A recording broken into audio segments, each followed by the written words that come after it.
Wow. I know me and Laney were talking right at the beginning of this and how we, anytime, our story or whatever gets brought up or gets mentioned, how much more so we want people to be able to see God's story instead of our part in that story. And if you've listened to Steve and Laney talk so far tonight and you aren't able to see God's story through that because you're not listening, it's not because it's not there. And before I get, just start, I'm going to pray. I hope that's cool. I'm just going to do it. So if you would just bow with me. Father, we come to you tonight, God, just in awe of your plan. God, in awe of how you work in this world, God, and how you work through our small little stories, God, to just make your name great, God, to constantly be with us and through us in life, God, to restore us and redeem us and send us back out into this world, God, just a part of your plan. We're thankful for your Son, the life that he lived and the way that he saw people and looked at people and sought to restore them, God, and we hope that as we live lives, we try and mimic him. And we're thankful, just unable to repay in thanks how he sacrificed himself, God, for us and to allow us to enter into your restoration truly. And it's in his name that we pray. Amen. So when I grew up, there was this camp, and there's 30 people on this side of the room right here that know exactly what I'm talking about. And just a small story about this camp. All the roads in it are gravel. And there was a pool that we were allowed to swim in, every day during the camp. And from where the guys sleep in their cabins and the pool is, you have to cross that gravel road. And I remember so many times as a kid running just as fast as I can across the grass to get to the pool in bare feet. Barefoot would probably be really good English. Just to get to the pool as fast as I can. And as soon as I would jump into the gravel, it would just hurt so bad. Just be barefoot, just jumping on rocks that are sitting out baking in the sun. I mean, it's just really stupid, all right? And that's a story that y'all have no clue what I'm talking about right now, all right? And I'm going to stop right there, and I'm just going to keep going, all right? And we'll get back to that here in a minute. Just hold on to that a bit. I guess my story, in August 2012, I started experiencing pain in my left ankle, and I didn't really know what it was, and it had happened that whole summer.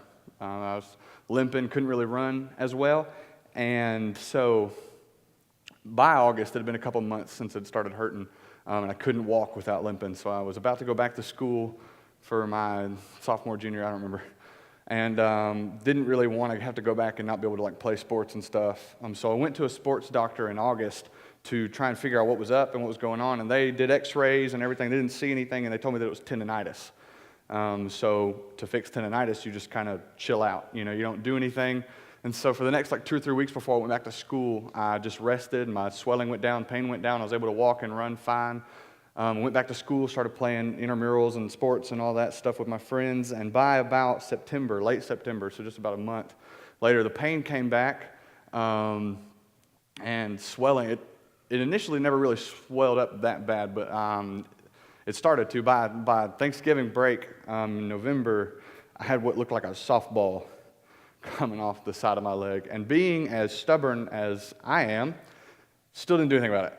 Went back to school after Thanksgiving break, and my game plan was okay, I know I'm not going to be able to, I'm thinking this is tendinitis. I know I'm not going to be able to fix this unless I just rest it or whatever, and I'm not going to do that at school, just walking to class, so I might as well keep playing basketball and stuff. And so I did that, and my game plan was winter break. I've got a month and a half of break between semesters, so I'm just going to come home, I'm just going to sit down and just relax and let it fix itself. I got home, and in mid-early December, just sat on the couch for 3 weeks straight. It didn't get better. It hurt more, actually. So, the pain didn't even go down a little bit. The swelling got worse. Pain got worse after not doing anything on it. And so my fear was, okay, tendinitis, end result, not treated, is you snap a tendon, right? So that's what I'm thinking. We go back to the sports medicine doctor January 3rd of 2013. And I walked in there thinking, worst case scenario, I'm going to have surgery just to put this bad boy back together, and I'm golden. So she takes an x-ray, and in the x-ray she sees a mass around my ankle, and inside the actual bone of my ankle where it's supposed to be white was black inside of the bone there. She didn't know what it was, but she knew that it wasn't good. She knew that it wasn't right, and she said she was going to let her radiologist look at it and check it out, and then they would call me, probably the next day, which is a Friday.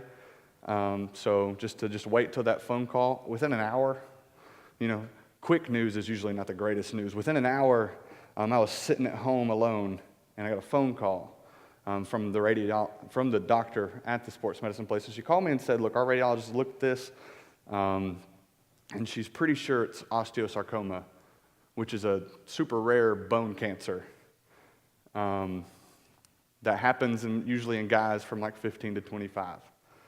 So I called Dad, and I was like, hey, what you up to? And he was like, I don't remember where he was. He was like 20 minutes away. I was like, you want to come home? I got to tell you something.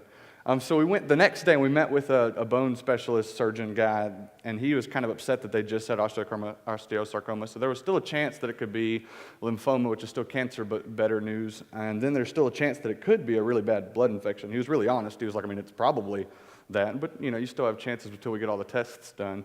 So we did all these x-rays, MRIs, blood tests, everything, Friday the 4th of January, and on Monday, they don't work on the weekend, so on Monday morning I got a phone call that it was, in fact, osteosarcoma. And one thing he had told me that Friday was there are 2 surgeries. That's why lymphoma was better. You get chemo no matter what, but with osteosarcoma you have to have surgery because it's bone cells that are messed up and freaking out, and with lymphoma it's blood cells. So you have to remove the bad bone cells. And he said there's 2 surgeries. We can take I don't know any of these medical terms, the bone.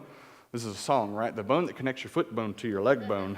We can take that little bone and replace the part of your tibia, I got that one down, that we've removed, but what it's going to do is it's going to lock your foot in place. You're going to walk with a limp. You're never going to run. You're never going to jump. I was 20 years old. That wasn't cool with me. And he also told me the other option is we could amputate.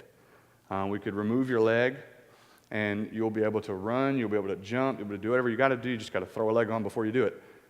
So immediately, minutes, maybe seconds after he told me the 2 options and the outcomes, I was sold. I was like, I'm not going to limp around for the rest of my life. Take it off. And then when we got in and did this is when you forget words, surgery to figure out what type of cancer it was, like what typing? Biopsy. Everybody knows that word but me today.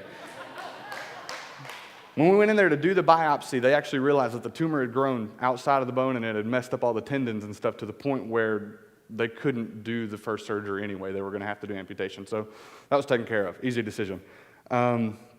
So we started, I got my port put in the next couple of weeks up here, and then I started chemo within the same day I got my port. And I had about 10 months of chemo from early February to October. So maybe 9 months, I'm not good with counting, of 3 different types of chemo. And in April of 2013, we had April 18th, I had my leg amputated below my knee. I guess, I don't know, I don't really like talking about all that stuff as much because all that stuff happens to everybody. And I don't want to stand up here in front of y'all as if my story's worse than your story or if you don't understand pain, or you don't understand cancer, or you don't understand loss, because any one of us could stand up here and talk for way more than 25 minutes about the crap that's going on in our life. And it would be just as meaningful because it's so amazing to know that we're all on the same page and that we all need something, right? That we all have this desperate need of restoration because as humans, stuff happens that is so far out of our control, whether it be by just natural disease that we can't control, whether it be by an accident that we can't see coming, or whether it be somebody else just being a terrible person and thinking it's okay to hurt other people. At the end of the day, we all go through stuff that is so far out of our control, and we just desperately need somebody that's in control to come in and say, look, I got this. All right, and I know maybe not everybody has a Bible or whatever with them tonight, or I don't have it memorized. So I'm going to open up here. I just want to talk about, just real quick, I want to read a verse and then kind of talk about a little bit of what it goes into. And then at the end of his second letter to the Corinthians, Paul finishes it with this, and he says, "Finally, brothers, rejoice, aim for restoration, comfort one another, agree with one another, live in peace, and the God of love and peace will be with you." So he says, aim for restoration and comfort one another, agree with one another, live in peace, and the God of love and peace will be with you. I think it's interesting. He talks about restoration, and in my life, restoration physically to me is always, just something that's broken or something that's incomplete being healed or being fixed or being completed. And that's the idea of restoration. And just a chapter before this, Paul talks about what he calls a thorn in his flesh. We don't know what it is. That's not the point. And that's like what I'm saying. The story is not the point. But Paul's got this thing going on, and he's like, look, to keep me from boasting, to keep me from acting like, hey, I'm Paul, and I planted 7 churches, and I wrote all these letters that y'all are still reading 2,000 years ago. Later, not ago. To keep me from acting like I'm doing something awesome, God gave me this thorn in my flesh, gave me this cause, this suffering. And I've prayed and I've prayed and I've prayed, and I want him to take it away, but he won't, because of the point of what it's for. And the point of what it's for is to realize that I'm just Paul, and I'm just Caleb, and at the end of the day, it's God that comes in and does the restoration. And it's God that comes in and fixes the problem, and it's not me, and it's not you, and it's not Paul. And the cool thing about that, and I'm not trying to act like, hey, I'm Paul, but I used to love basketball. I still love basketball. I would play, freshman year, I remember going with my friends. We'd go to the gym. As soon as our classes were over at 3, we wouldn't leave till 9. We'd play 6 hours straight, just every single day. I'd play with the guys on the team. I'd go play. This last week, we played from midnight till 3 every single night of the week because we were at a camp. And so when all the kids finally went to sleep, all the counselors went and played basketball for 3 hours in the middle of the morning. I just love basketball, and I used to be pretty good. I mean, if you play something enough, you'd get decent at it. I can't walk onto a court the same way I used to, and it's frustrating, and it's upsetting, and this is in such a small comparison to what Paul's going through and what he's realizing, but it humbles me, to know that I can't be the best guy on the team anymore, and I'm not the guy that when you walk into the gym and they're trying to pick up basketball, we've got to separate these two guys because they're going to score the most and they're going to guard each other. They can't be on the same team or it's over. I'm not that guy anymore. I can't, when we're down by 5 with a couple minutes left, I can't take over anymore, and that's humbling. But it's also kind of cool, and I've recognized it over the past couple of weeks. I'm not as afraid to do stuff anymore. I mean, I guess when you read up on numbers and stuff, and everybody else that's ever had osteosarcoma, those numbers aren't necessarily that good. And you get to wake up each morning and you stare death in the face. And you've got chemos that in 20 years might give me cancer again. Do you realize that there are some things worth being afraid of and some things that aren't? And physically and figuratively, God gave me the ability to step into anything without fear. And I mean, literally, I've walked barefoot on rocks now because I can't feel it, and it's really cool. or to walk on coals, or to walk on water. Well, I can't walk on water, but not get wet. When puddles, I'm not afraid of them anymore because my feet don't get wet. Well, okay, this one doesn't. But that's the point, is God, through our weakness, and through the stuff that we don't feel like we've got together, and through the stuff that we don't handle well, he doesn't just take it away from us. Because if anybody ever got up here and said, man, he just takes it away from us, we would all not have a clue what they're talking about, because we're like, man, I've been asking God to take it away from us, and it's still here. No, exactly what Laney said. He takes what is meant for evil and turns it into good. And that's the definition of restoration. Look, I could wake up tomorrow morning and feel weird and go to the doctor and have tumors just light up my body. And I could wake up tomorrow morning and have a leg where it wasn't. I mean, just God is powerful to do whatever he wants to do, and I'm not going to question it. All right? But I could wake up, or I could not wake up, or I could anything in between. And the point is that it's not about here. It was an awesome experience. For the first couple of months I got diagnosed, I read Philippians 1 over and over and over and over and over again because I drew strength from it. And it's where Paul in prison writes that that's his suffering from stepping out for God. He got thrown in prison and he says, look, I would so much rather. And I think sometimes we read it sometimes as if he can't decide what he'd rather do. And he talks about choosing between either just dying and going to be with Christ or staying to help those around him. And I think more often than not, we're like, oh, he couldn't really pick. And it's pretty clear. Paul's like, I want to go.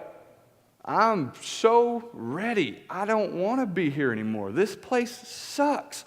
Like I said, you could tell me time and time and time again of all the things that have happened to you, have happened to the people that you love, have happened to your children or your parents, or have happened to your neighbors, of stuff that's just not right. And Paul's like, I'm ready to get out of here.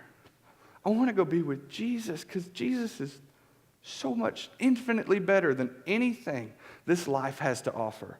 And it was such a cool experience knowing that, man, I've got people praying for me, and I could wake up tomorrow or I could not wake up. And it's so neat to know that the best option would be not waking up. And that's not like some death wish or some morbid thing. That's just, I want what's best for me. And there's not a scenario where that's not Jesus.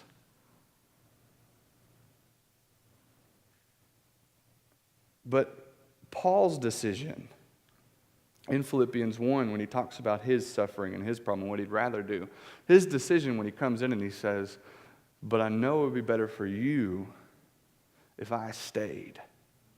Because people need something to see, something to show them what it looks like more. And guys, God isn't restoring us just to go be whatever we want to be and do whatever we want to do. God's restoring us because the people in our lives and the people around us and the people that need to know us and to know our stories need restoration too. God doesn't do things with one-track minds. He doesn't just do stuff to do stuff. We've been restored to restore. We've been restored to see the people in our lives, see the people that are sick or hungry or thirsty or naked or alone or in prison or just lost out of their minds. We've been restored so that we can step into their lives and say, whatever you're going through, it's not okay that you're hungry. It's not okay that you're sick. And I'll do what I can if it's food or if it's clothing. I'll do what I can to help meet you in the middle and take care of whatever I can. But at the end of the day, what's really going to take care of it is when you can wake up and realize, man, it doesn't matter that I'm sick. It doesn't matter that I'm hungry. Because I've come into contact with Jesus. And He's restored me so much more than what a physical restoration would mean. And it's so important for us to not just go away from here and act like we don't know that. Because if we leave here today and we see the people around us that are just in desperate need of restoration and we don't do something about it, then it's definitely because we have no clue what Jesus' restoration is about. You cannot be restored and then not help others see restoration. You cannot do it. There's an episode in the temple where a man's arm is literally withered and Jesus walks in and restores it to new life. That means a lot more to me nowadays, and that'd be super cool. But the man's reaction was praise. The man's reaction was, I've got to tell somebody.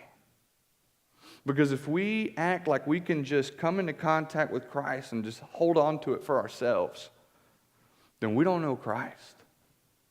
The past week we spent at that camp, we talked about coming before the throne of God. That was our theme or whatever for the whole week. And if we come before the throne of God and we don't see that restoration, we were in the wrong throne room. Jesus comes in Matthew 25, and he talks about separating the sheep and the goats at the end of time. And he says, I'm going to separate them specifically based on what they've done. You know, did you feed the hungry? And did you take care of the sick? Did you visit the lonely? And he's going to respond to them in a way because when you did it to the least of these people, you did it for me. And the sheep are like, look, we have no clue what you're talking about, Jesus. We never fed you. We never gave you something to drink. And Jesus is saying, when you do it for them, you do it for me. So Jesus' restoration is a continuous process. And if anybody ever stands in front of you and acts like they're restored and they're good to go, don't listen to them. So we've got to come in contact with Christ wherever and whenever we can. And in Matthew 25, Jesus says, you want to be about me. You want to be around me. Then take care of these people, because when you look after these people, you're doing it for me. So what better way to see Jesus than to take care of Jesus? What better way to see Jesus than to come in contact with people that are so in desperate need of His restoration and offer it to them? And He offers so much more restoration than physical. He offers so much more restoration than anything that we could ever experience by my leg growing back, or your past being erased, or that accident never happening, or whatever your story is, changed for whatever we see as the better. He offers restoration so much deeper and so much more eternal than that. He offers restoration from every mistake we've ever made. And He offers restoration from all the wrong in our lives. He offers restoration from all the things that we've chosen to make more important than Him. He offers restoration from everything this world offers us that looks so good, and we just get so caught up in it. And we miss Jesus. And even at the end of the day, when we've chosen whatever it is, family, work, sex, whatever, over Jesus, at the end of the day, He comes in and says, I know you didn't choose me. And I know you didn't pick me. But I still want you. And I still want to restore you. And Jesus' life is the definition of restoration. And everything He did and every move He made was designed to be about the people around Him, saying, look, there's a better way. There's a better life. There's a better chance, and there's a better future. And if you just come with me and you come in me and you have a part in this plan, then you're going to find that restoration. It's in here.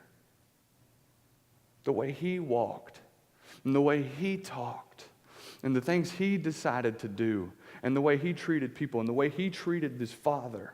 And in the lives that we live, we've got to make them look like that. If we truly want to experience restoration, if we truly want to experience what it's like to be restored, if we want to know what it feels like to not be afraid of cancer, to not be afraid of death, and to not be afraid of whatever doctor can call us up and tell us what's going on, if we want to know what it feels like to not be afraid of that, then we got to have Jesus. Because it's in Him that death loses its sting.